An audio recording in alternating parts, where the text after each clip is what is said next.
Welcome to the Sunday show with Dayton and your friend Rob, who's your bro. Welcome to the show. I hello. appreciate Fantastic being down in the corner. I really do. Me too. Hello, welcome to the Game. I'm your host Rob. Welcome to Stream Sheet Day 232. I'm joined by the wonderful Dayton Aubrey. Aubrey. Yeah. Aubrey? With Please, Rob. Aubrey. It seems. Can I just little quick one on that? So yeah, my last name is Symes. I was at a European Championships for stick fighting, and the guy was like, "Is it how do you say your name?" I was like, "Symes," and he was like, "Okay, cool." And the winner is Rob Sims, and I was like, "Never mind, that's close." Thank you. That's close enough. There's the setup. I appreciate that so much. Anyway, hello everyone, welcome to the show. Diadrin, sorry again. Miss you. I haven't seen you in a while, Diadrin. Keep banging out those Instagram pictures. You know it. Git Lee, Born Again Manchild, MJ Pegasus. What is going on? We're just going to hang out today, do some painting. I'm painting up some Custodes, bro, like I have been. Dayton, what are you painting? Going back all through my Necron army and making the better. They were like the first army I ever did. Right. It was kind of like a rush job for a tournament, my very first tournament I've ever played in, and it really didn't get better since then. So now that I want to play Necrons again, I'm going back over my army and bringing it back up to my talent level now. All right, that's good. That's positive. I keep looking at armies of yore from me. My Seraphon army is that army that I would very much like to revisit, but then I'm just like, but it is painted, so that's a lot of effort for something that's already got the colours on them, so I don't really go back to it. So bold of you to do so. Is it because you really want to play the Necrons? Yes. Yeah, I've always played them. I just now that they've gotten a book that's actually somewhat, I think, competitive, I like to have nice things on the table, and I feel like these are a little bit of a letdown. Oh, okay. Yeah, no, that seems fair. Fair. I mean, I always compare it to the terrain around me, and that's always a bit like meh. I think one of my projects this week, although as I was telling you, because I've been pretty rough this week, I ended up falling behind on a project, which is a bit upsetting. But one of my it's my terrain project. I'm going to start kicking that off this week, which is very exciting. Looking forward to that. That's a lot of effort. We got to do 8 tables eventually, so it's a lot of effort. But I'm looking forward to it. I think it'll be fun. Hopefully, I'm gonna do something that I've never done before. I'm gonna look up some tutorials, and watch them. So that's gonna be fun. Terrain making tutorials. There's some really good YouTube videos out there. Yeah, Mark Towan. Mark Towan. He's an Australian guy, like over 1 million viewers. Oh, wow. He does like legit photographic scenery pieces, like live, like real world, like dioramas. Okay, probably he's a really good one. Would you say that's too far? No, you pick up a lot of things along the way of what he does to get what you want. Because I just did a full table for myself, and I basically made it like desert runescape. Right. Okay. Basically, wherever Marathi likes to hide, and nowhere now. So I did that for the table. Yeah, I know, right? 600 points, totally worth it. Well, we'll see. You get your dedicated caster now, and you got your melee beat stick, she's better now. You're right. She's good in all those roles, but and you don't have to make that. Yeah, 600 points is a lot, but still, it's a lot. That's really like. And so is Nagash. So is Archeon.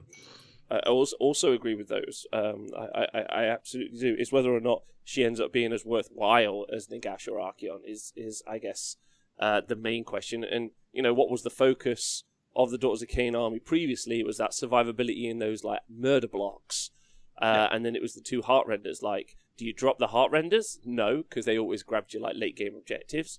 That's super important. Okay, so you're starting to hit those melee blocks, and it was whether or not like the army was on like a knife edge to a degree, and whether those 10, maybe 20 extra witch elves or Sisters of Slaughter were what kept them in the game at the right points when they were battling it out in the middle is the real question. Because do you think you bring in shooting now? Now, do you think you're bringing in shooting now that the girls have 2 shots with the Snake Girls? Oh yes, I mean that's a huge upgrade. Obviously, the Bow Sisters getting so their war scrolls changed to get an extra shot, and then obviously because of Marathi's got command ability to make them shoot in the hero phase. So really, it's a double, which is always and the mortal best. wounds on 6s, right, to hit. Yeah, and the mortal wounds on 6s to hit does mean that they as you say, like there's a lot of output. It's a lot of, I did the math, but like you have to spend. So the thing is you really have to, like, I know we joke about Croak all the time, but like if you take Croak and add the Astroloth Bannerbearer and the Balewind, it's where Marathi's at. But Croak brings more to that entire like endeavor than Marathi I think does. However, if you talk about the shooting, then you definitely have to include Marathi. So you've got the command ability to make it so that you can shoot in the hero phase and then double that up. And now if you take a full block of sisters, then you're ending up with 1,000 points of your army, like in Marathi, well, over 1,000 points in Marathi in the Bow Snakes. So then you're like, okay, well, does that do 1,000 points of damage? Well, not really. When if you compare it to the Sentinels just like you can take 2 tens of Sentinels, and yeah, they can bring a lot of hurt, but they specifically can like snipe out the specific place, like the specific units you want to go for, like from Lumineth. Same with Salamanders, like not quite the same because they don't have that long range projection, but they can just like drop down and be like, I'm going to delete this unit here, or massively hurt this unit here. So I don't think that shooting is as good as it necessarily seems, unless you then go all the way in. You take all sisters, Bloodstalkers, I keep getting that wrong, and you take Blood Sisters, and you go for the whole thing where you're just going to like fight. You're going to use that command ability to fight and shoot like all the time, and then double down on the whole process, which means you then completely run away from what Daughters of Cain were playing before. So I don't know, that's fascinating. There's so many more attacks they've given to the Blood Sisters too. Like, do you just do smaller groups of them instead of that big block of 30? Yeah, I mean, you still can't like Thingy's always going to be important. Mindrazor is going to be an important factor in that army, and again, one of the reasons that they perform so well. Hey, Big Goldfish, big love to you. Big love to. I was just talking about you in the chat. Dayton are very proud of you building all the tables. Weren't you, Dayton? Yes, very much so. Yeah. As a man with his hands that likes to build things, I appreciate anyone else that dedicates themselves to that. To the building endeavor. I was just saying that after the show I'm going to be painting the tables, which I was meant to do earlier in the week. I don't know. So like I haven't crunched the numbers on it yet. Like it's one of the things I want to do for tomorrow's show is and so I've just done all my show notes that I normally would do for a show. So I started a few days early.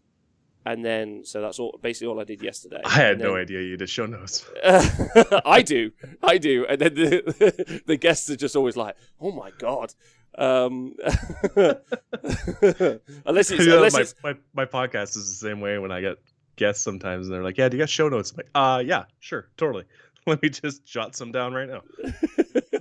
Well, I said that normally it's the other way around on the 40k show, where it's Nick and Tom just like embarrassing me and making me learn things. Which is all it is. However, I'm going to see like what I can do for Monday night show, like above and beyond what I would normally do for show notes on a Monday, because that's going to be a fun kind of like little experience for me. Like, do I create some images, that kind of like highlight the information and make it more visually interesting? Do I create some lists? So I'm going to, and then provide some of those with some of those ideas, and then maybe some comparisons. Just try and do that in-depth analysis that I normally do a little bit off the cuff, and then just really boil it down, which is a lot of work. More visually appealing. So you're just going to have James, a bigger version of James on the show? Or? What do you mean? Sorry. You're talking about trying to make it more visually appealing. Oh, just more of James. Just gonna. Yeah. I mean, Meg's boyfriend. We're just gonna shave him and have him on the show. I think because I think there's some fascinating analytics stuff. Like you just like we just talked about the Bow Sisters, and then you really want to because I want to know what the output actually is. Like I've been really enjoying the Monday shows where we do the list analysis stuff from the tournament wins, and you just kind of like really break it down. And it wasn't until, last Monday's show when we did was it last Monday's show or I didn't know the Aurelian Legion could basically just do a 1-drop/2-drop army. And I was like, oh, fuck. Like, that sucks. Like that really, really sucks. So yeah, it's been interesting, and I'm enjoying the journey. And then hoping that I can then bring that same prowess to the 40k show. So generally, just trying to upskill is what I'm trying to do. But teaching yourself's always hard, mainly because I'm a terrible teacher and a terrible learner. So.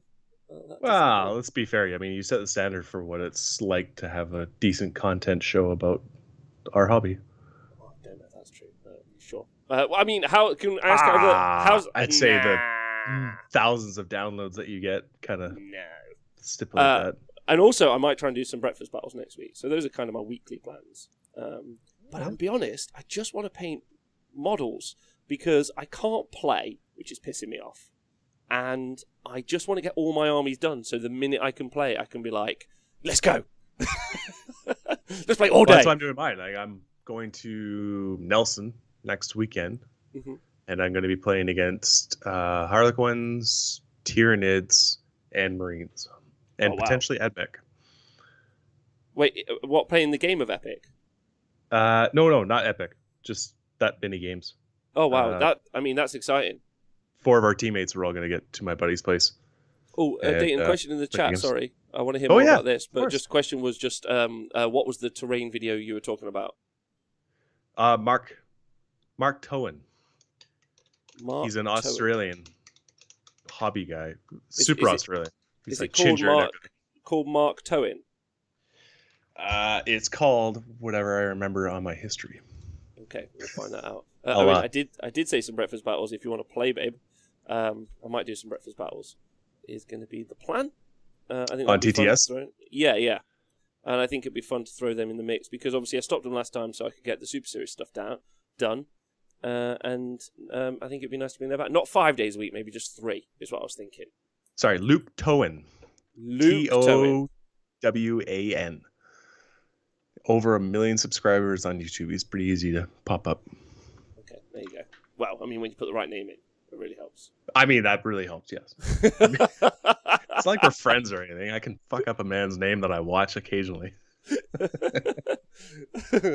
So what's going on Twitch chat? What are you painting up? Oh, you're doing the Necrons. What's the Twitch chat painting up?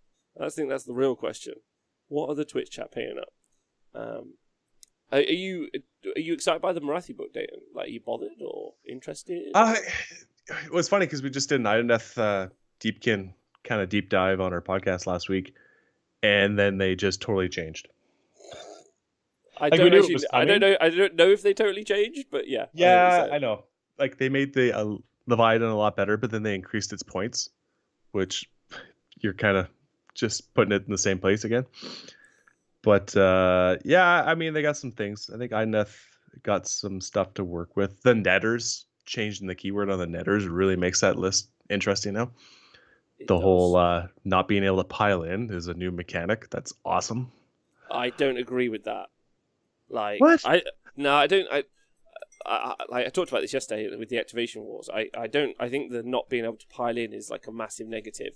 I think it's like I think rules that allow you. I think rules that allow you to not play your army are always going to be. They're always going to be like piling from 6 inches is cool. You know, like you're doing something maybe your opponent can't, but doing some like having a core mechanic you have and then not being able to do something. But maybe it's not as negative as it seems because like I don't know.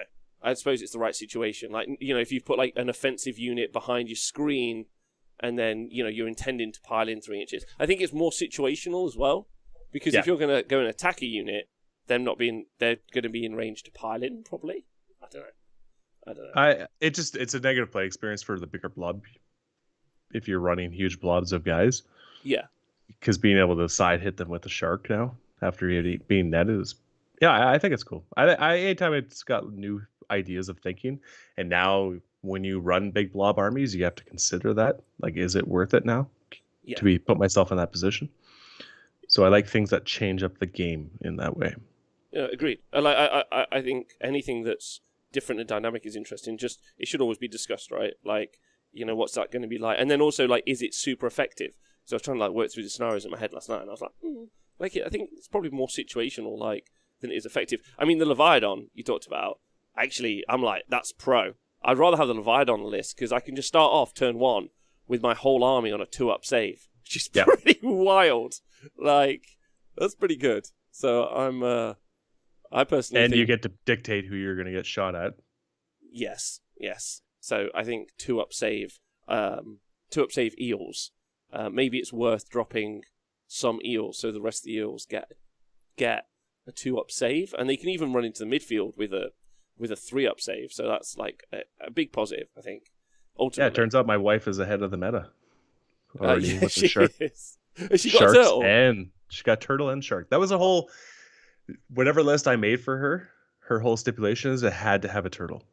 Now, and it's genuinely better in a fight as well. Like it's a bit more shooty. I think it's good. It's not a terrorgeist yet. It's not. Melee, but I like what they did with a lot of the monsters in that book, because like with the Eidolons, they kind of buff everything around them. I quite like that. I quite like the larger pieces maybe becoming more utility pieces in of themselves as well. Like if they're going to go forward as a monster, they buff everything that's running around with them as well. I think that's quite cool. And I did like those changes. I thought that was really good. I also think some of the wording on the War Scrolls was actually really excellent. In some cases, not. Like it feels like it was different teams, like it really does. Like the people that did the Eidolon scroll was like, yeah, you know what you're about, and then the guys that did the Chaos scroll was like the new starter, like just doing their chaosy stuff. Let's give you this hero for, Daughters of Cain that is fantastic, get an extra attack out of your snake girls, and then let's have reroll all hits for Hedonites. Okay. It's really weird. Let me see what the guys in the chat saying. Big Goldfish says, I'm playing WoW, no motivation to paint. Come on, Big Goldfish, you can do it. That game's so old. It's so old. But to be fair, so it's Fish, so it works out. I'm playing Destiny 2, same reason. Came off WoW to get another game addiction. Destiny 2 is an excellent game. Please don't talk to me about it. Net's the best. I had more fun with the first one than the second one. Destiny? Yeah.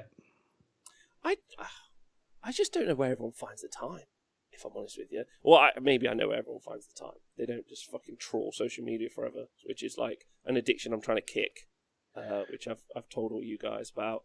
And now, at the beginning of 2020, I promised myself I would stop looking at like watching things like Stephen Colbert and stuff like that. Just focus on my work, and not get involved.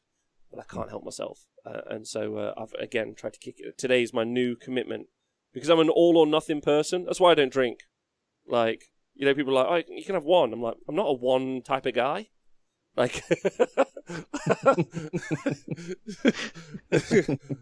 I'm now a brewer. I make my own. Yes, that's what I would become. I'd be like, now I'm in charge of alcohol. Like I like dancing. I like going out and going dancing. So I became a nightclub promoter, and I was just getting paid to do the same. Anyway, that's not how it works. I told you to leave social media alone. It's a disease. I've done it. And I've learned from my friend Big Goldfish. That's what I'm trying to do. Not that I don't enjoy activating. Like, I think I might go on it once every other day, and do some tweets or whatever it might be. But no one needs me on Twitter or Facebook, like, spouting off. That's what the show's for. So you guys now get more of me, more exclusive me. I don't know if that's a positive or a negative, but... Well, you got to see some exclusive me there when I got my new dice from Rage's Sigmar. Oh my god. Fantastic. Great dice. I like the... can I just talk about the fact that I like... and if you guys aren't aware, I'm sure you are, but I do like us all sharing dice and have our own, like, dice, like, sets. Like, it's rad. Yeah. It's fun. So now it made me go get a dice bag with our podcast logo. So ooh, that's the good one. It also lets you know sort of the person you're playing against at a tournament when you first meet them. If they've got like the dice bag of like the group that you like, you're like, oh yeah, I fucking like you a lot. Yeah, but then if you've got the other guy's dice bag, you're like, oh no, not this guy. The half-painted army. What is that? 3-color minimum? Awesome. Fantastic. Owen says OCD tray is the way. That's when you meet someone who loves spreadsheets, when they've got the everything organized on their trays. Yeah, it's too serious for me. That's way too serious. I like just sticking my hand in the bag and having no idea what sort of... I also have a couple of dice in my dice bag that I hate, And every time I pull them out, I'm like, oh, fuck that dice. I hate that dice. But I'd never throw it away. Just eat it. Just pull a Jacob and eat it. Yeah, they are. Kinnigat says, branded dice are the band shirts of wargamers. They are. I bought 2 sets of Lumineth Realm Lord dice, so any opponent I meet will know I'm a trolling prick. Squig dice. I love the squig dice. Squig dice that's what you like. If someone pulls out squig dice, it's basically like, I don't smoke weed, but I imagine it's the same sort of feeling you would get if someone just immediately meets you and gives you a beer and like a blunt, and you just like, sweet, let's have a great time. Yeah. For me, that sounds like that would be fun, even though I don't do it. Either of those two things. Again, I'm an all-in guy, so I don't want to have to move to Canada and start a pot farm. So this will drag up a new topic. I know Tabletop Titans, and we talked about how Brian Poland is basically a robot, right? He is a robot human. Right, but when he was at the finals for SoCal, God, every time I look up and I just see Budtastic, it really changes my thought pattern. Yeah. Like, that was just such a mellow game that I picture myself having on the top table, where they were taking backs, like they were just having a good time, and people were losing their minds. Like, the competitive community was losing their minds at how they were dictating their game. And that was a perfect representation of what the game should be, even at the top table. However, it required some things in that situation. It required someone like Brian, who we've discussed is a robot human being. Knows rules. He does, but that's the point. He has like excellent system mastery, and so like the ability to say, yeah, you can take that back, or this chill, and that's not a problem, is because he understands like the core mechanics of what's going on. Like, it was a super tight game too. Mm-hmm. Like, competitive way. That's when I got his respect, is what I'm saying. That's when I realized, okay, this guy's actually someone that I can appreciate leading the community. Yes, being chill. Yeah, not a douchebag. Super important, of course. Don't be a douchebag. End story. All right, that's our episode. John Thompson says, I wanted to mention from previous episode when you were talking about Games Workshop apps, I don't know why they are consistently poor. Infinity has an amazing app. Weird's app is fantastic. Oh no, someone mentioned the app. John Thompson, reset the clock. It's poor because they don't hire people for skills. They hire people for best fit. I'm an example of that. They hired me to talk for them on the TV. And now, as you guys hopefully know me a lot better, that's a terrible decision. Oh, come on. You bring people together. No, imagine if you had free reign of that, though, of bringing in whoever you wanted.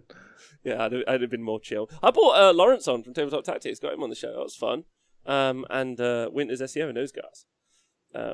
Anyway, a pixelated hippo chomps on a 1-up. Thanks, John Thompson, for donating £2 to the show. Oh, amazing. 2 poons!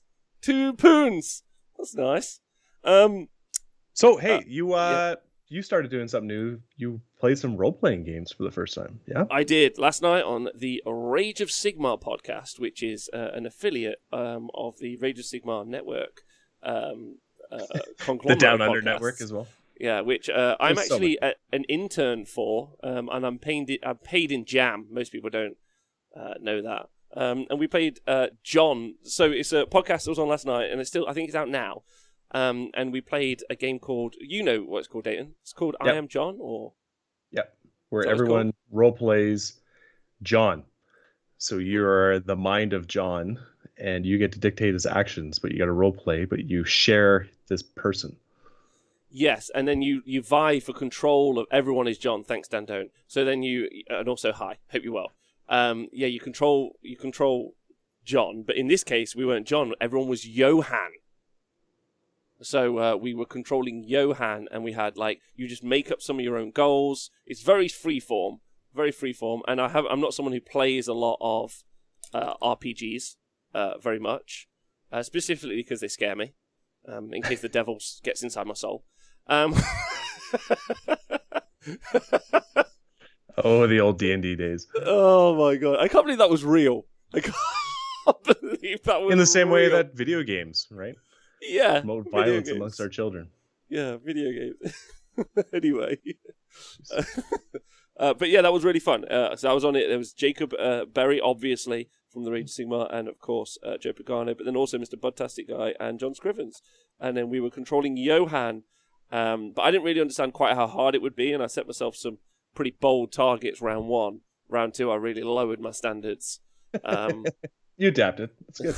I adapted to it, but that was fun. But it was a really, really, and do you know what? Really simple as well. And it would be really fun to do in like the Age of Sigmar setting from another character. It'd be really fun to do in the 40k setting, but a super simple RPG. It required nothing other than like your knowledge of the world beforehand and a sense of humor. So it was really excellent. And again, everyone is John. I think you can just find the rules online. It's free, super simple to play. Super simple to play. I really enjoyed it. Have you done it before, Dayton? No, I've never actually played it before. I'm aware of the game. I know. Sorry, Rage Sigmar boys have been talking about it because I've been playing a lot of Arc with Bud and with Joe, so it's been good. So we got a lot of BS sessions while playing Arc. That's basically it. Like if I gotta play games now, I gotta do two things. I need the social. I got to be able to catch up with conversations and get to know people, and then I can play a game. Yes. But if it's just me playing a game, it doesn't last very long. Yeah, I'd argue with that. The only thing that sometimes really gets my attention is when a game is like truly good. Like I think Baldur's Gate is truly, truly good. And earlier on in the year, I played The Last of Us, which was just outstanding. Yeah. But again, that's more of a story. Like I'm a lot more story driven. Yeah, they're making a movie. Yeah, are they? On Last of Us, yeah. I could go on about it all day, but I'm not going to. But it was just genuinely good. Do you know what? I'm still reeling, to try and bring it back a moment. I'm still reeling, and I don't want to talk about it for spoilers, but I'm still reeling from the narrative in the Marathi book. I'm very excited about the rest of the Realms books. I think it's going to be a sweet time, and we're all going to have a really, really fun time. It's a HBO show, not a movie. Nice. Thanks, man. I have a question. In the new Deepkin mount trait rules, it says that the Deepkin army that includes a hero with a deep mare mount, then one can take a mount trait. Would this work with Vulcan's High King of the Deep Sea, as he is a deep mare and is a hero? No. Name characters are excluded from everything. Yeah. Name characters excluded from everything, including mount traits. Yeah. So that's a big no. There's some really weird stuff in that book. I don't know. Yeah. Great Gary Mount. I've read all the spoilers, super hyped. I'm not going to talk about the spoilers in detail, but it's just very exciting for the narrative moving on.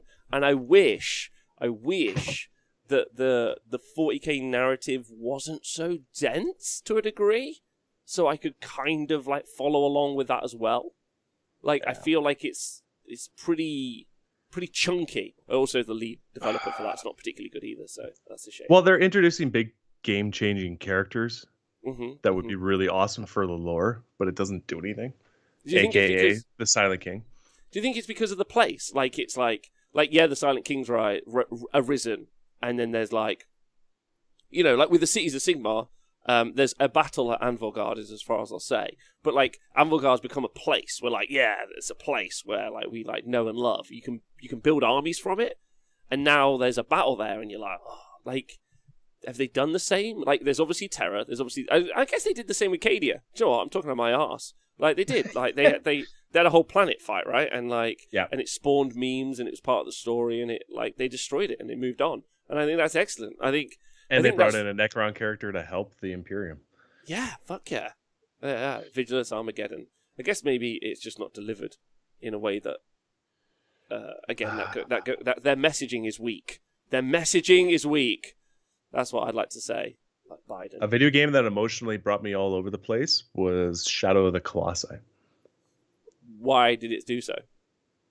Just because of the story. Like, it's a very simplistic storyline in the beginning, where a young boy, young teenager, basically loses his loved one, and she's like on death's door, and he makes a pact with a demon to bring her back, but to do so he has to kill these giant behemoths in the world called Colossus. So as you're killing them, like it's all about just trying to make it to the location of one in this desert, and then the big fight scene is just it. Like they're massive, like it's huge, huge battles. But then when you slay them, you start to they make it very sad when this happens, and you actually make it feel like it's something momentous, and you've taken something out of the world. And as you progressively go down this path, you start to feel more and more like bad as a person for doing this, because they're really just gentle giants Yeah. until you start attacking them. And then, yeah, the spoiler, of course, it's a very old game. If you haven't played it, you should, and don't listen now. But you bring back your girl, but then it kills the boy. So Oh, then the devil makes the pact with the girl then. to go and do the same thing. Yeah. So Wow, one person's getting their way, is basically. that's nuts. That's fun. Yeah, it was great. That's fun. Very simplistic game. Intern Matt said Shadow of the Colossus Classic made him want to make games, which he then went and studied at university. Oh, okay. So there you go. One of my favorite games I played was Cold Blood on the PS1. I can't remember anything about it except I love playing it. Thanks, Fish. I think you should drink one less gin today. God of War got me emotionally. Oh, really? Ooh. God of War? I didn't know God of War had a... Like sexually, emotionally, as you're banging those two girls. I don't know. Hogs of War, greatest game ever. Fight me. Thanks. Hogs of War is good. Worms. Worms. Yeah. I was trying to work out what games really inspired me to want to play tabletop games, and whether it was like Command and Conquer, like Red Alert, or that sort of stuff. I was trying to ponder on this the other day, and I honestly can't pin it down. It's such a unique experience, tabletop gaming. It's got a lot of similarities with computer games, but it just, maybe it's the visceral, maybe it's the tactile nature. I don't know. It's but the fact that you're sharing that with another person and it's still social, I think is probably one of the big things that draws me to playing tabletop and board games. Yes. As opposed to video games. Yeah, because when can you show someone your computer game save? Let me just show you where I did this thing. It's not reciprocal. Maybe is the right. And I guess maybe if you chart computer games Rise, and obviously got more and more successful. But now and I say but now it's a 2020 thing. It's obviously not for a long time. But the rise of online gaming has also exploded. That social aspect, all of the games that are absolutely taking the world by storm, like Among Us and our basic just board games that we've had for a very long time. Yeah, exactly. But it's the interactive element of doing something with someone is the key. Right. Yeah. So when video games first, we're gonna go down this path. This is fun. Okay, when video games first started, back in the No Friendo days, because I'm old enough to experience all the game systems through their creations, it was a social aspect, like Street Fighter 2, playing with your mates, taking turns, winner goes on to see these competitions. Mario Kart, you and 3 of your mates playing, having a great time, socializing, drinking, smoking weed, whatever your choice of was. And James Bond, GoldenEye, another one, classic, fighting each other, first-person shooter. There were games that you went to your buddy's place and socialized and had a good time. But as games progressed with online and everything, it took that aspect away. And it was successful for a bit. But I think people start to struggle when the physical connection and socializing isn't there anymore. So then it started to go down. And then when people started going to board games to make up for that. Well, how, because of that non-interaction. Right. And it created and brought people back to board games. In the last 12 years, board games have seen a rise of 10% per year in sales. Wow. Hence why we see, just like when you go into a game store now, there's just tons and tons of games. There's a huge market now, right? Because because I guess one of the things you're told as a child, and again, you're told as a child, stop dreaming, stop having feelings and imagination. As you grow up, they're be serious now, you must be serious and do these serious things. And board games, I guess, are an escape from that reality. But also the rise in them is also kind of well, why should people ever give up on that aspect of who and what they are? I would argue. And I think once you unlock that, it's a bit like a lot of the things that go off in our world. I'm so sorry, this is deep. This is day at the pub with the lads. Except it's 5 a.m. with Rob. Seems.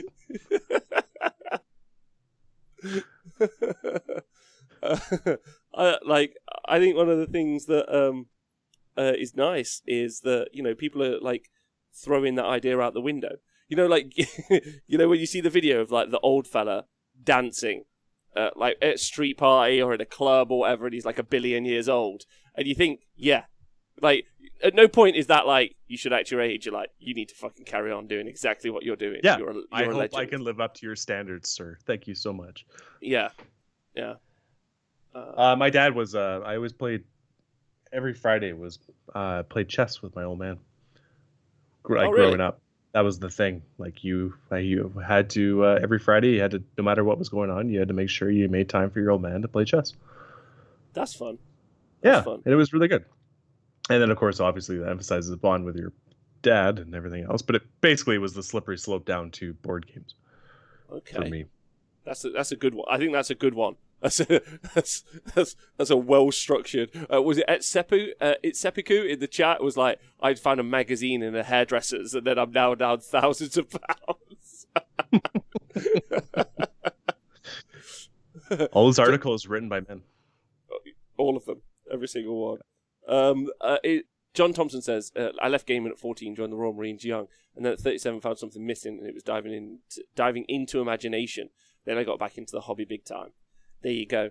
I think Man, military boys are the biggest gamers in the world. They are. They're so into it. They take it. They put it in their real life. Yeah. There's quite a few. Quite a few. A book I talk about quite a bit. There's a book called Zones of Control, which is a military wargaming book, which is one of the books I've read. Because there's actually not a lot of literature.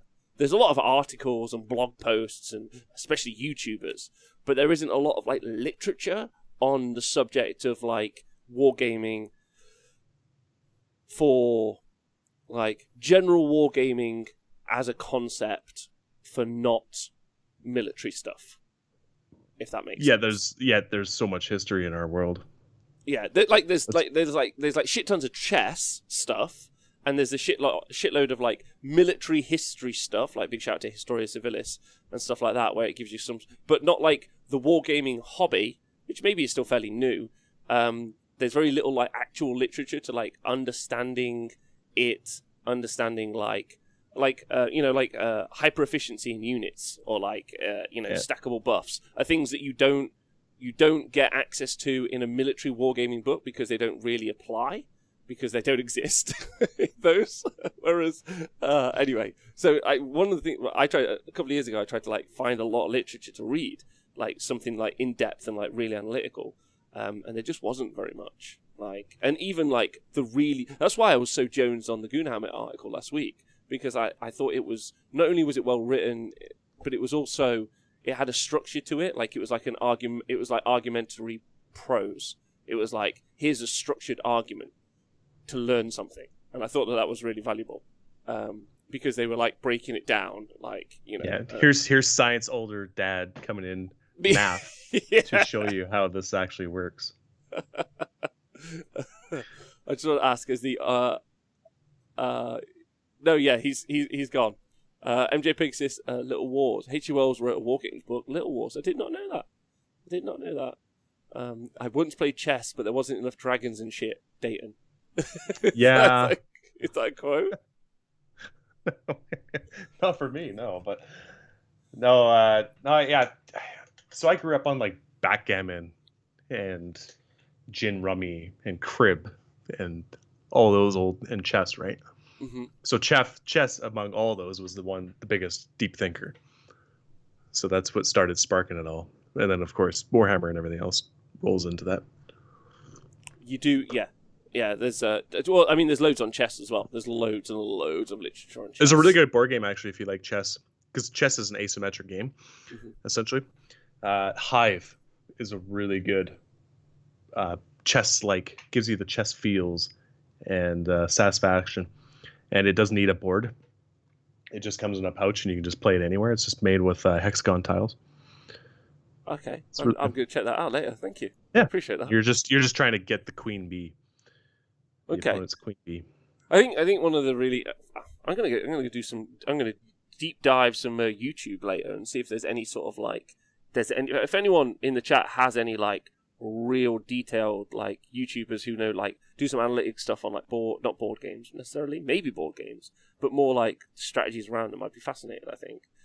Yes, Hive is lovely, says Marcus Rock. Always play it with my wife when traveling on holidays. Yep. There you go. If you're in Tokyo area, then most of the 40k events will be on the US military bases. The closest I've been into the US, says Colonel Cabbage.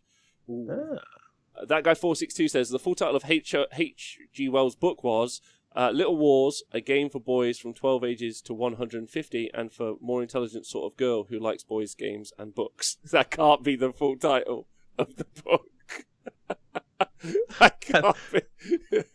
I can't be sitting in there Barnes and Noble and putting that in the search chat.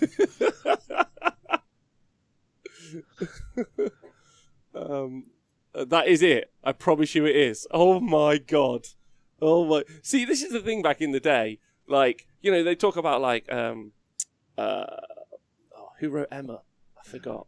But any of those writers from like the classic era, you know, like the classics, and you were like, you're probably the only fucking people who could get a book like commissioned, like, or had enough paper lying around to write a book.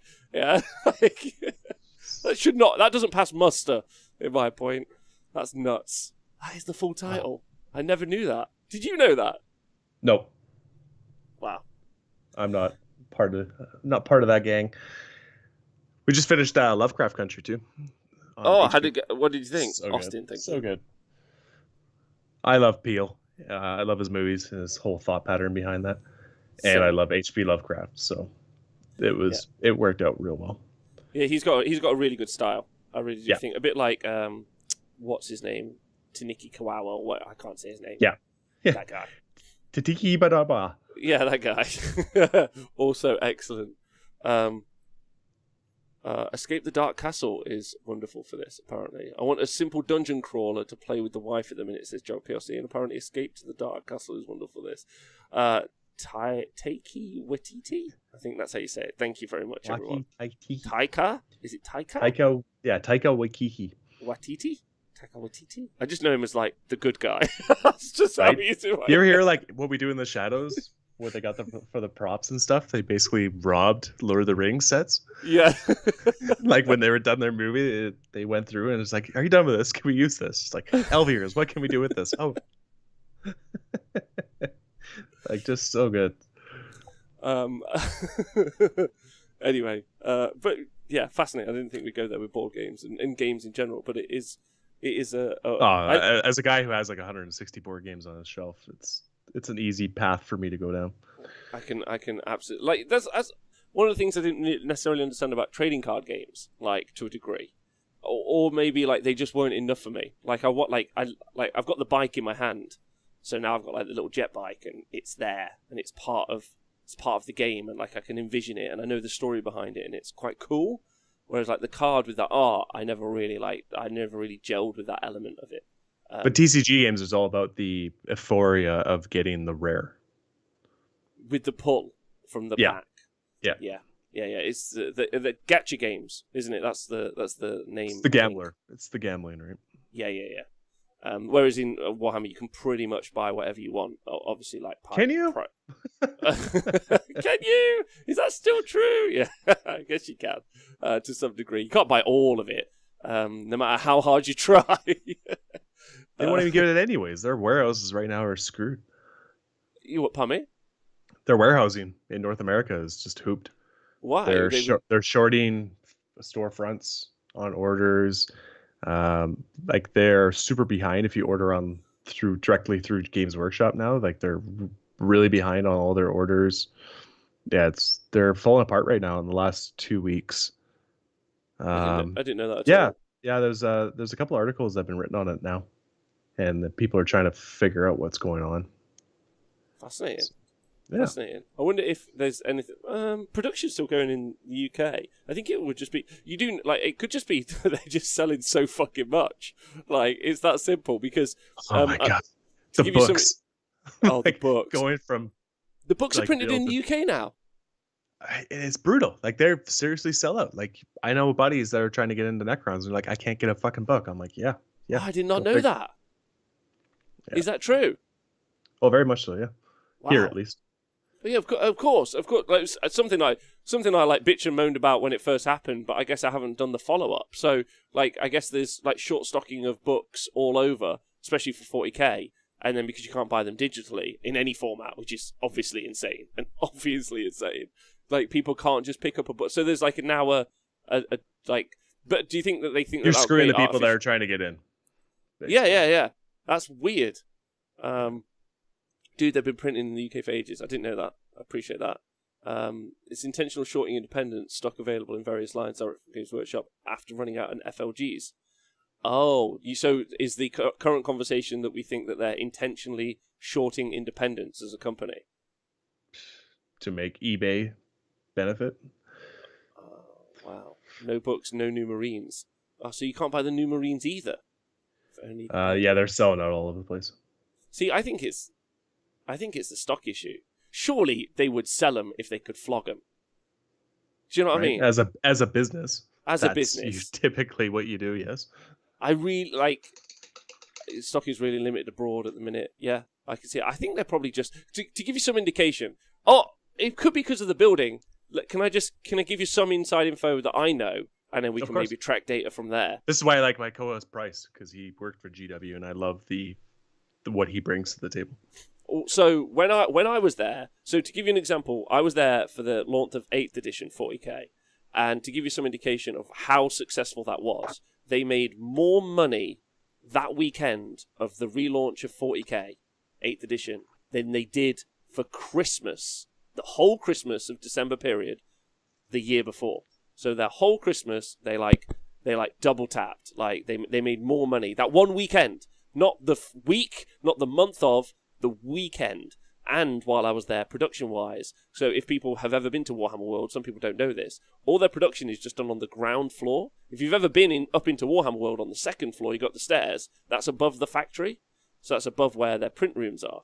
And when I was there, they used to have like 4 I don't know how many printers it was, to be honest, so that's a lie. But they had 1 8-hour shift printed. And then in my time there, they went from 1 8-hour shift to 2 8-hour shifts to 24-hour shift, to 3 8-hour shifts. So the printers went from working full-time to twice as much to 3 times as much, and then they bought in more printers. And then, since then, they've bought 2 new buildings, they've built one, and they've bought another one, and then recently they got a new warehouse in Nottingham. There's an Amazon factory or whatever they're called, down the road, not too far out near the airport, and then they've built this huge they've bought a portion of that stock, because even while I was there, their warehouse, which is another part of their business separate, which is called Eurohub, they'd hired a car park out or something and just had stuff stacked there. They had crates, they were so overstocked at their main warehouse. So maybe it's just a question of they're pushing. I think it's probably both. I think they're probably restructuring for bigger business, i.e. this new warehouse and a new building and new printers or whatever it might be. But also I think that they're also just selling so fucking much they don't know what to do. I think is right. Truthfully the answer. We saw their screw up with the release of this new edition on 9th edition. How they just didn't have enough Indominus boxes. And they screwed storefronts. Yeah, they did. In a way. I don't think the distancing compliance actually makes any difference, to be honest. Or maybe it does. I don't know. But they haven't come out with it. I would personally come out with it. If I was having a major issue, I'd do a video of a tour. I'd be like, this is what we're struggling with. Anyway. Oh, they have no PR presence, though. Yeah, it's true. They don't really understand how to communicate with people. They got the big business mentality. They have. Diedream, my shares are happy. Your shares are happy. Yeah. There's a shit ton of money being made by those guys at the minute. It's definitely true. Don't talk shares too much. You'll summon Val. But I honestly don't know. I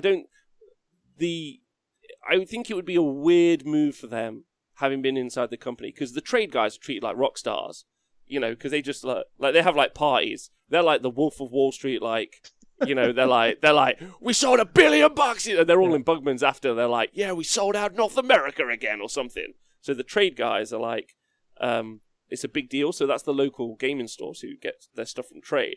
So it'd be super weird if they threw all of that under the bus, because that's not been they're operating for a while. Yeah, I don't know what's going on, but there is a change up for sure. Okay. And now people are fighting to try to find things. And if you look on eBay, it's just ridiculous here. It's, do you know what's kind of nice about the situation is at least tournaments pretty much aren't happening. I mean, I know there are some in some places, and if you are one of those places, I'm sorry. Amable Bright in Kelowna.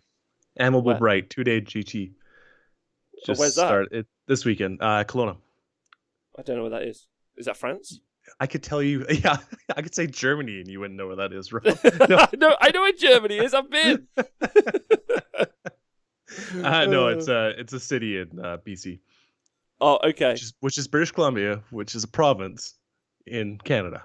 Okay, perfect. So I'm going to look at a map later. Fuck you, buddy. I'm going to know so much at this point.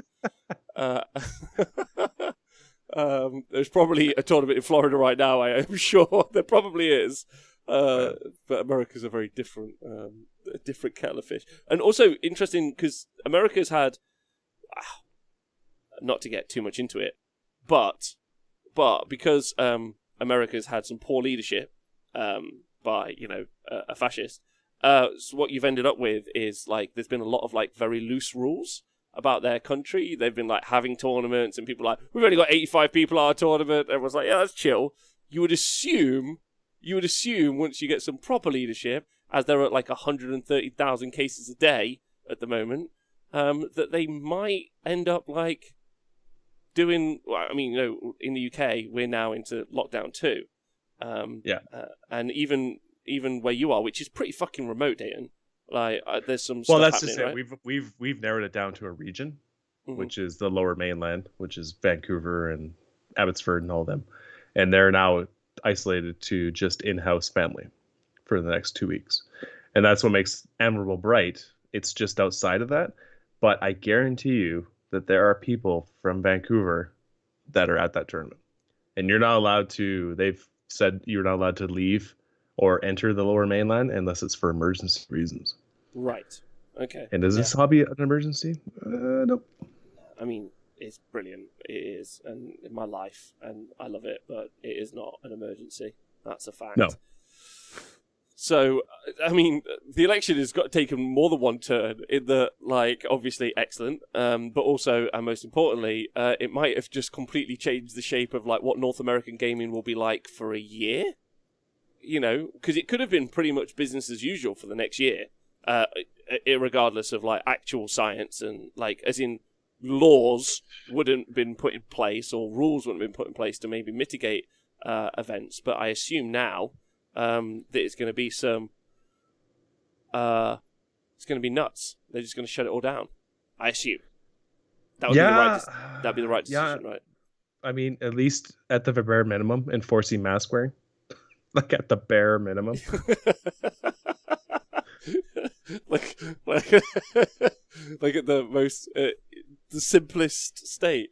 So I mean, because it really does affect things like Nova, LVO, Adepticon. All those things probably aren't going to happen. Yeah. I'm allergic to shellfish, so stop eating shellfish. Okay, what else? I can't do that. So, what else can you recommend? It's the same here though too. Like you have to wear masks like in the post office and stuff, and no one does. Oh really? Oh yeah. It's pretty serious here. Like, well, in Nottingham at least, I'm not sure what. And again, I live in the city centre, so that I feel is less. I don't know what the right word is. Your perspective is based on where you're at.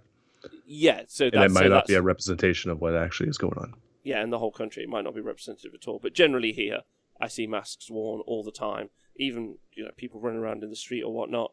And when shops were open, it was all. I mean, shopping in the city centre is pretty good, I guess. And I imagine city centres, unlike London, or London's its own beast, because that's fucked.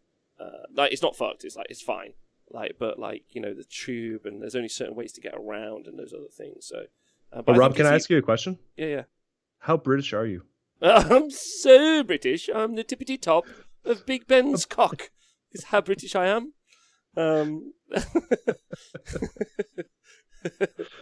Anyway, Google that. But Google that. Google how British am I? If you guys would like a great little video to watch at some point. I also found audio, out, but yeah, audio. Yeah, I found out last night that I had my very first meme account made about me, which I was very excited about. I retweeted it. Toy Rob had his own meme account, which I didn't know about. And was posted some excellent tweets, specifically the Wigs are playtesters, which was arguably one of the funniest tweets I've ever seen. All right, I gotta do some research after this show. Really, I like Commie Rob. Commie Rob is pretty good. Commie Rob's my favorite Rob. Speaking of which, have you fallen in love with Stalin yet? I have not fallen in love with Stalin. No, I might try that later today. Dayton bought me a game where you can fall in love with Stalin, and have sex with Stalin, like full on.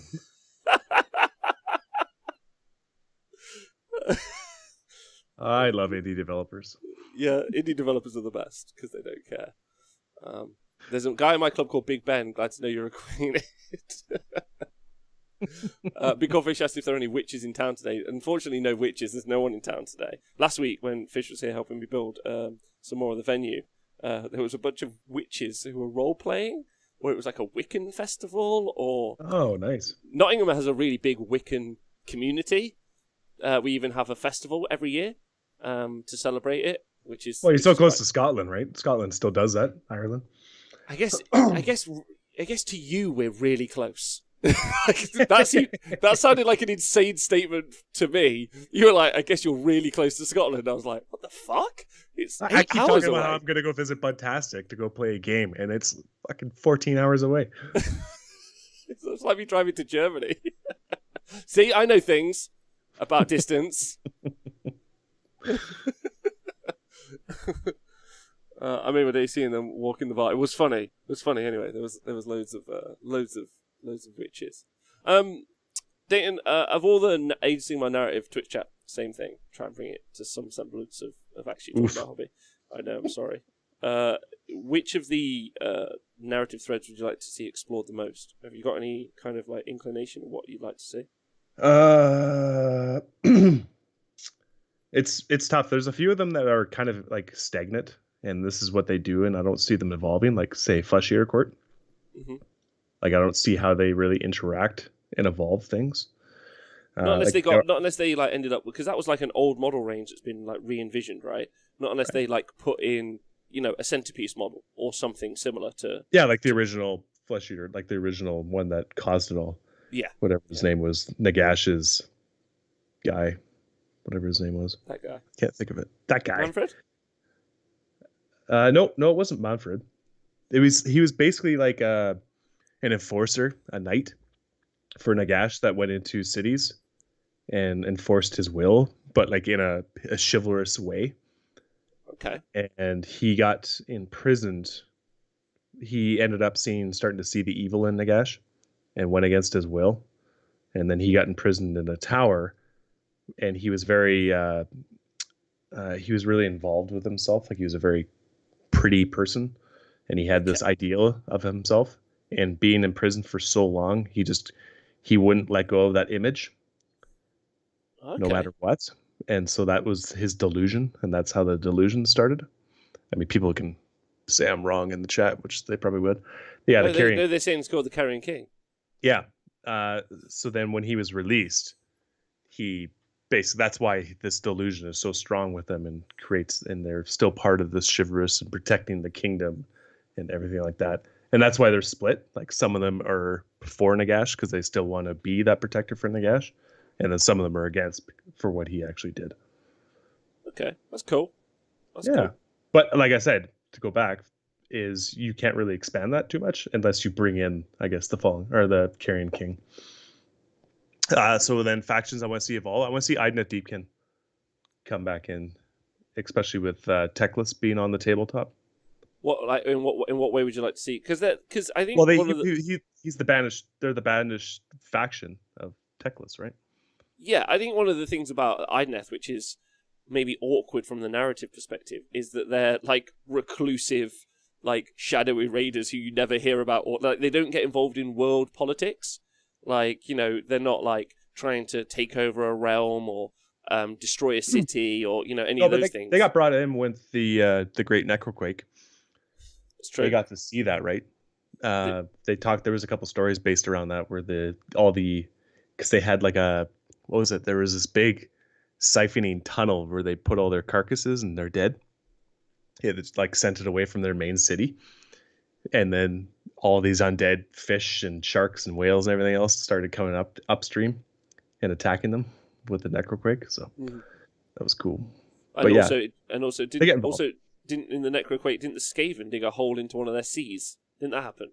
Yeah, I think, and then drain the sea. Killed all the Skaven. Flooded. That is a flood that you do not. You're gonna need more than a bit of drywall to fix that problem. It's a big deal. I mean, Skaven are great. Skaven are great for the narrative. They're always involved. They're always evolving. Yeah. I think Ideth having some. I like the setting of the cities because it gives you like a lodestone in your head where the wildness can kind of occur somewhere else. You know, like you've got, you're rooted in whatever city it might be. Let's say Halahar, and then you know out there's some like evil tree people, whatever it might be, and you know that they're out there. But like they don't have to necessarily be in a place. Whereas it like you really need to develop a place or a home for some of these cities, for some of these factions, I think, and then that gives you like a grounding of like. Because then they can be destroyed. Like, you know, they don't have any problems like blowing stuff up like Cadia and other things. I think that's... I know when Age of Sigmar started, there was a lot of conversation like, where are the farmers? What's going on? But I think that maybe... Yeah, where are the people? Yeah, where are the people? But I think more it was like, where are the cities? Where are the locations? Where can I like draw lines and maps from in my head? And I think that's really key. And I'd just like to see that more. I'd like to see each of the factions get their own citadel. You know, their own kind of home base and, you know, extended lands, like a kingdom.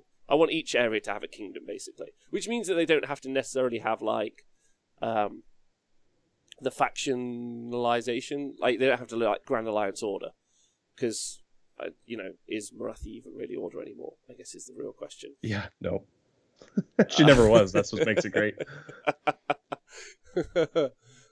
So that's but she does want order, I guess. She just wants her order. Yeah, her way, or the realm of farms. I would like that. We messed up the realm of life in Nurgle, but not much since, says Burger Meister Time. Big shout out to you. I was hoping that a Slangor and Slanesh focus could bring plastic god gores, a la Zangors. That would be fun to get them in. Oh, the mortal. Everyone's patiently waiting for the Slanesh mortal line. Everyone. It looks like the one model we've seen looks excellent, right? Oh, they look so great. Especially the Underworld's warband was a great representation of Slaanesh mortals. I personally am really, really excited about seeing the Kenothi explored more. I think the warband, because that's obviously because we got Mollog before we got the Troggoths. We did. Okay. I'm pretty certain the order was Mollog then Troggoths. So I assume we get Kenothi and then we get more Kenothi in the future, which I think would be really good. Scrivo confirming. Thank you, babe. Little beast. I am horny for centaurs, and I oh my god, lady centaurs. Oh my god. Don't get me started on that again. But yeah, like I'd like to see the Kenothi expanded more. I really do, and I'd like to see. I'd honestly like to see the Uruks explored more. I think they're a little bit like still. I think they did really good with the War Clans book. I think they expanded it out a little bit, but I wouldn't like. You know, like if they're always a traveling band of like these disaster like dudes who just destroy everything. Like, where are the armorers and the blacksmiths who build all their armor? Like, do they just? They do it themselves. They punch on the way. Yeah, they punch. I'm sure they stop at some point, but I think they're basically just like war bands that get bigger and bigger and self-sustained based on their needs. What, so they just like punch the metal as they're like walking and... Yeah, I think the only destruction destruction faction that has any good story is the Goon Spike Kids. They have excellent story. Like, excellent story. Like, I like Scragrot's little hole where he keeps all the wizards and stuff is just... Yeah, like what he's trying to... He has an agenda, right? Yeah. Like you. That's my point about a kingdom. Like why Skregrot isn't like specifically located in a place, although I'm sure he is like somewhere in the world. Like He's always chasing the moon. yeah, he's doing a thing. Like that's his like objective, and like it feels more visceral, I guess, than some of the other stuff. The Loon Asylum, thanks to Chillis. Oh my god, it's so good. The Loon Asylum. I think that's my favorite narrative in the game. I think like flat out, like he nicks a wizard and turns him into a mushroom who gives him prophecies. Just like batshit crazy. It's really fun. I mean, Stormcast Eternals, like something has to happen there too. It does. Do you not think that they what's the right word? Do you think that they aren't sure? Because obviously, Age of Sigmar and the whole thing was released as like a joke, but not quite. It was a shot from the hip. Yeah, they just rolled, and so like there was no like development or thought really, and so everything that has to happen afterwards, like, and they've already retconned a load of stuff, and stuff has had to change, and like Dan Don't says, they're bland. Stormcast have to have like such maybe a reimagining, like to a degree. I think they're getting there. The fact that now they made it so when they die, something actually happens to them, and they're becoming more chaotic and like twisted with the forging process. Mm-hmm. Like that is such an untapped vein for them to run down as a faction.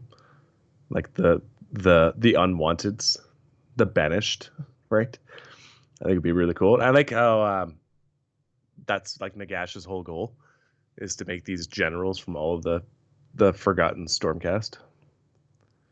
And then just I mean I can definitely see them Space Marine in it, like, and then giving them like maybe their own like flaws, because that's the thing about the Space Marines, right? They've got their own strengths, but also their own flaws. So I feel, and we've already started to see that, like, in loads of the narrative. So I expect that to be what we see fully realized at some point. But whether or not we're going to see them factionalized, and whether or not they'll be brave enough to ever do the Horus Heresy, but for Sigmar, I think would be fascinating to see that like happen. But he's your centerpiece, right? Like these are your Space Marines. You have to do something with that narrative. Yeah, that's they can't they can't just like sideline it. They can't just be like, we'll just throw some, like with the corn stuff. We'll just throw out, we'll say blood and a head's chopped off a lot, and like we're good to go. We got it. But then I think they have to do something. So I think they have to dream big in that scenario. They can't like half-arse it. So I would expect maybe to have a push at some point in the next 10 years to have a push towards a civil war. Like, I wouldn't mind seeing that narrative develop. Yeah, I mean, so Order, we're probably pretty good on lore. That's being done to days with all the factions. Death has their Night in the Sun. And then that didn't make sense. But I think Destruction probably needs the most help, in my opinion. Yes. Oh, what, from a narrative perspective? Yes. Yeah, I'd agree with that. I think to have it fully realized, maybe. So to go back to your question, anything Destruction. anything Destruction. Twitch chat, you agree with that? You on board with that? Oh, damn, we've been online ages. Sorry, dude. An hour and 13 minutes. Look at that. So sorry. All right, and there's 52 people still hanging out. Thanks. There's actually 83. There's people. There's people in other places. Because big shout out to my dudes over on YouTube or Facebook, or big love to you guys over on Twitter. But thanks for hanging out with us today. It's been fun. I got my custodies done. I got 4 Immortals done. Oh yes. All right. Okay, that's pretty good.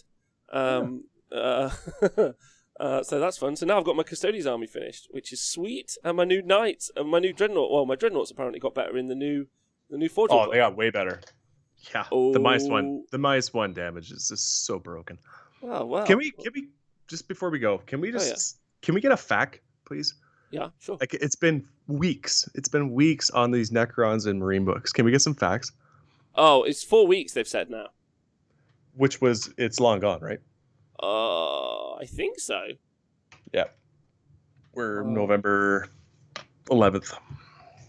Yes, but they obviously just always lie. So like, it doesn't matter what they say, right?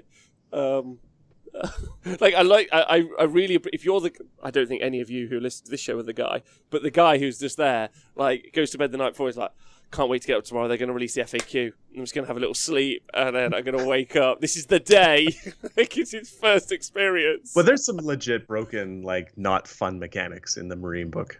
I read last night that they still haven't solved the deep strike fly 9 inches is 3 inches rule. That's still not done. Yeah. How is that? How did that even make it to this edition? It's the most game tested edition. Like what the fuck is that? No one owns a flyer. Oh, the FAQs apparently are coming with the army builder on the app. Perfect, Gitley. Oh yeah, perfect. Yeah. And reset the clock. Anyway, Dayton, it's been a pleasure. You can also listen to Dayton's podcast, Party at the Whole Points, another subsidiary of the Rage of Sigmar Podcast Network, I think. I'm not sure. Yeah, basically. They're going to be doing our opening. Oh, did I tell you this? No. Jacob and Joe, I said, yep, for season 2, because we made it to a season 2, which is fantastic. I didn't think it was going to be possible. Thank you. They're going to do our intro. Sorry, Val. I found a new person to do the intro. But you started it all, Val. You were the original. You didn't want the, okay. Yeah, that's fun. So I can only imagine. It's probably going to be a full episode. My intro is going to be a full episode of Rage of Sigmar for every episode. That works for me. But yeah, go check out Dayton and all of his stuff. And the Rage of Sigmar show from last night. It was super fun. Need a Sons of Behemoth FAQ too. That's also true. But like at this stage, whatever. But I'm going to dive into that Marathi lore, and I'm going to download it because you still can. Thank you, Age of Sigmar. Yeah, baby. We've only got 6 to 8 months of that left. Taking full advantage of it. Right, everyone, thanks in the chat. Battlecho, Diadrin, that guy, Dreadwoods, I saw you subscribed, so thanks to you. Thanks, Bugtastic, for judging me with those eyes. Thanks, Bugtastic, with that Movember mustache. That's great. And I want to say a big thanks to everyone on the Patreon and the podcast. Please stay hydrated and look after yourselves. Join me again tomorrow. Where me and Owen will be going through any event results, if there are any. And then Monday night show, we're going to be deep diving the Broken Realm crunch, all the rules, which I'm very excited about. Because there's some good stuff and some, but it's fun. So, yeah, meh. See you guys later. Look after yourselves. Loads of love. And bye.